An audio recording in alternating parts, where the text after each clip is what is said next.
Hey everyone, so today we're going to be talking about refrigerators, and sometimes things can be repaired and they should be repaired if possible.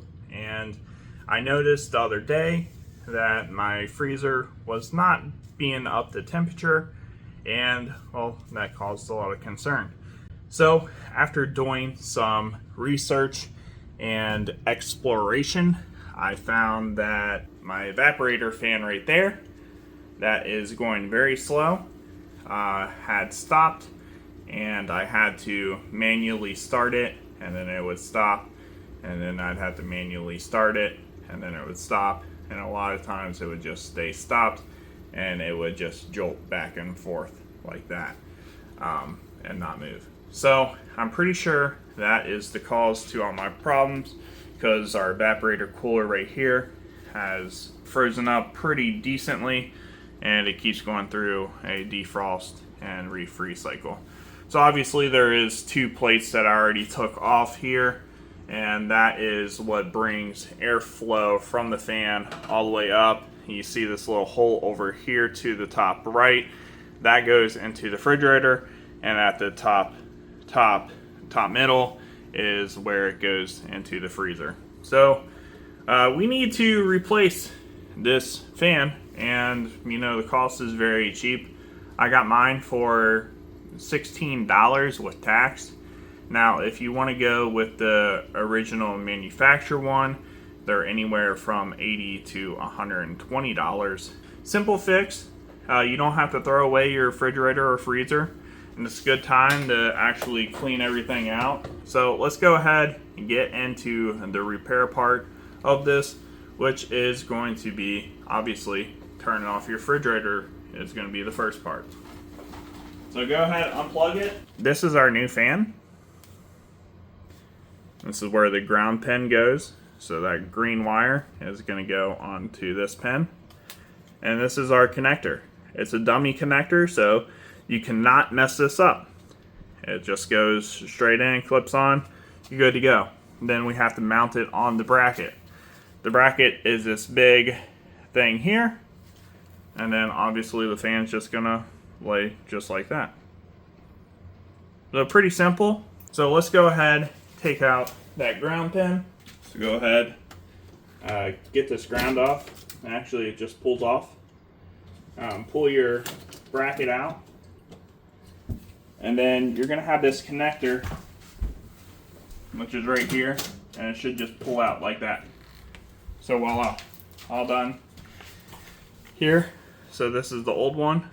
We're going to reuse this fan blade, so there's nothing wrong with that.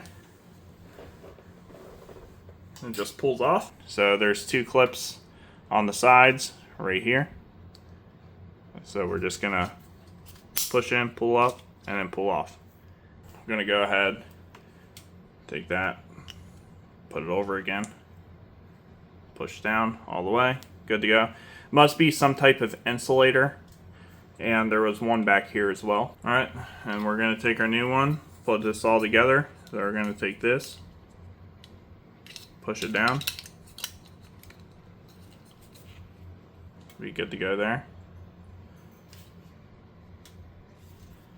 I'm gonna take this, put it on, gets his clips the clip on. Might be a little finicky to do. There we go. Do the other side.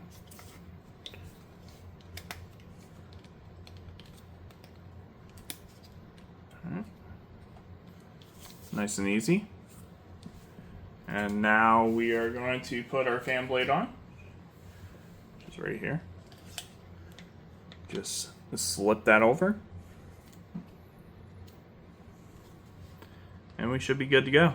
So now we have to connect the ground again, connect the power, and just put it in. So you may have to move the motor over a little bit to the side just to get it to work. I'm sorry if you can't see this. I'm just gonna wiggle it up until it fits in there. Once it fits in there, I'm just gonna go ahead and slide that back. Find our connector pin, which is right here. This connector here, just plug it back in. again, it's a little hard sometimes to get in these tight spaces, definitely when you're a big guy like me.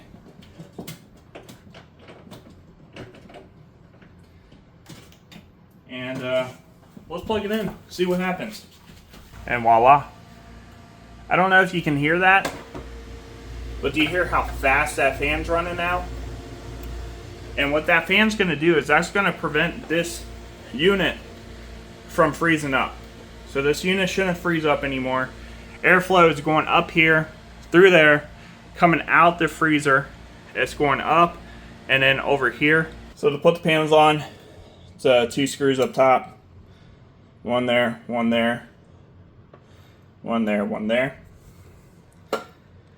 Now we just need to do the top.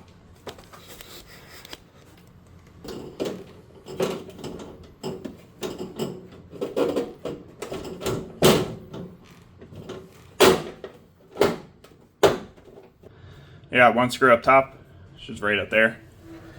Screw that in. You'll be good to go. You can go ahead,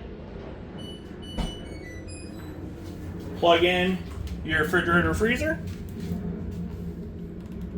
and it should be good to go. Voila. You hear that sound?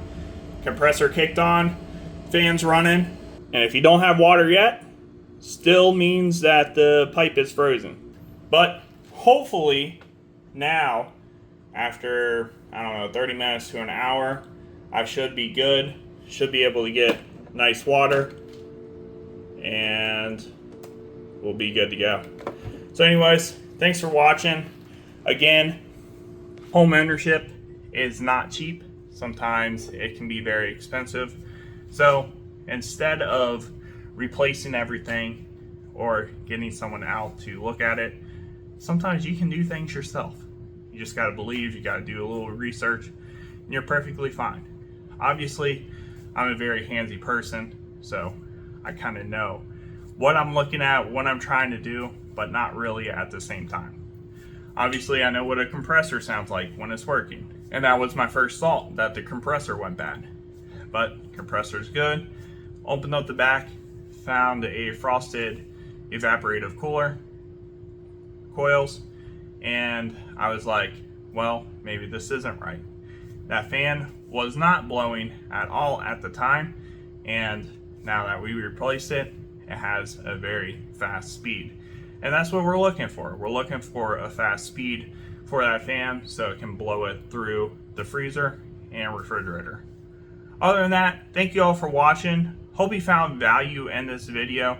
I know it took a little longer than what some other videos would show you, but I just want to show you, I'm just a homeowner. I'm not a professional. I'm not an appliance guy.